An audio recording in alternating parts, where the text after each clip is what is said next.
Now, every year, the very first month, January being this month, is a month which sets out to create awareness on cervical cancer and how the human papilloma virus, that's the HPV vaccines, can help to prevent cancer. Now, reports show that all women are at risk of cervical cancer, even more so for women above the age of 30. Now, a long-lasting infection with a certain form of human papilloma virus can be the main cause of the cervical cancer, and it's passed on through sexually transmitted infections. Now, joining us this morning to shed more light on cervical cancer and its prevention is a medical doctor, Dr. Femi Olaleye. Doctor, good morning, and thank you for joining. Can you tell us some of the main causes of cervical cancer and ways to prevent them? Good morning. Thanks for having me. It's certainly a very, very preventable disease. Just like you mentioned, it's caused by a virus, human papillomavirus, that is sexually transmitted. Women get this virus through sexual contact.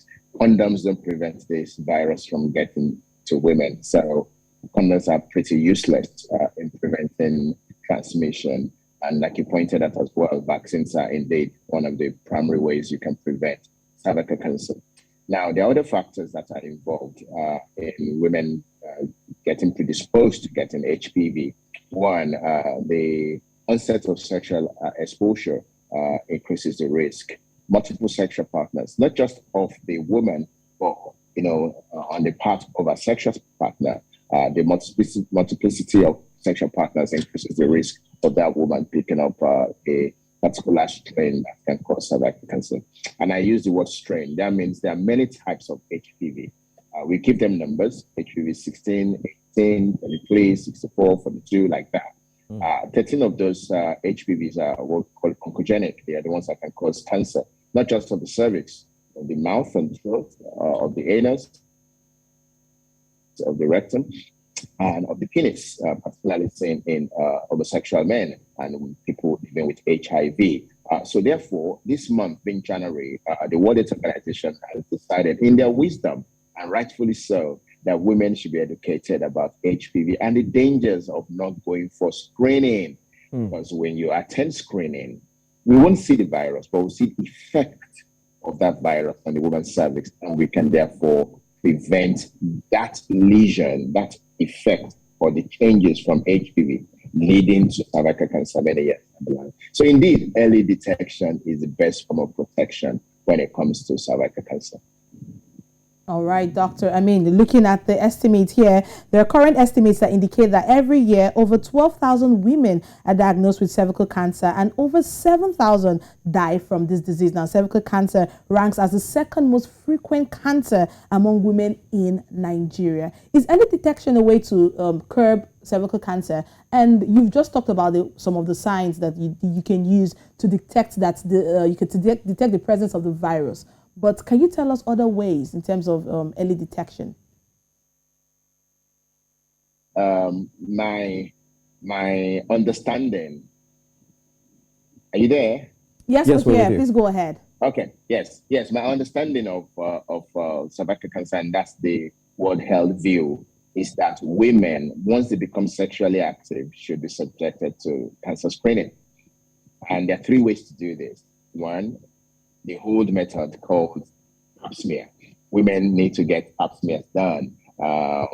You go into a clinic, a doctor puts in a speculum, a plastic thing, they expose the woman's cervix, and they take a smear of it and send it for histology or histology, as we say. And then a few weeks later, the result comes back, and you're told, hey, madam, the result is fine, see you in another 3 years. Or madam, we've got some concerns about your cervix, go see a gynecologist. And women should subject themselves to this test up to the age of 65 every 2 to 3 years.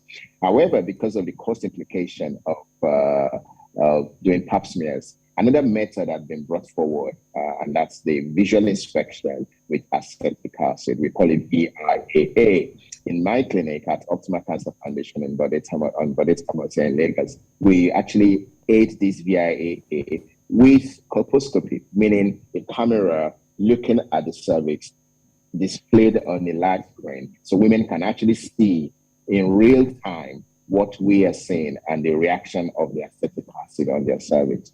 And if this is positive, the woman will be informed, she'll be encouraged to take a picture, and more importantly, she'll be encouraged to take treatment because we can intervene at that early stage when we pick this up.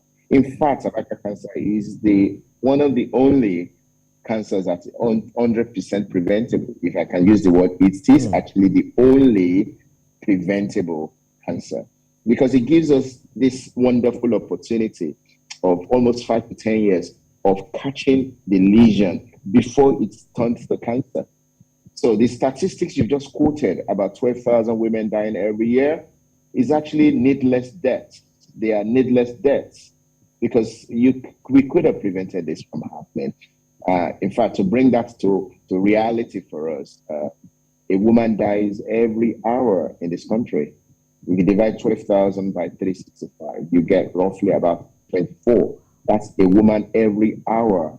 So imagine if we taken a tally of how many women from Taraba to Dalingo to Cross River to Lagos on a daily basis, 24 would have been posted today have been dead. And it's only because somebody came to them and said, I love you, be my wife, or let's have a relationship. And from there, through sex, they get infected with a virus that would lead to cervical cancer many years down the line. I think it's a travesty of justice and it's unfair to our women because in other parts of the world, women are looked after. This information is given to women. Access is given to women to get this screening done and it's free for them as well. But here in this part of the world, particularly Nigeria, the most populous nation, we don't have a national cancer screening program for our women, which is a shame. And I'm very grateful on a day like this. You've decided to get me out of bed very early to talk about this. I'm very grateful for you to doing that. One of the things we're doing at my foundation in awareness of the Cancer Awareness Month is that we're offering discounted screening for women every Friday at 118 Bode Thomas Optimal Cancer Care Foundation. We're taking this screening even to women where they are.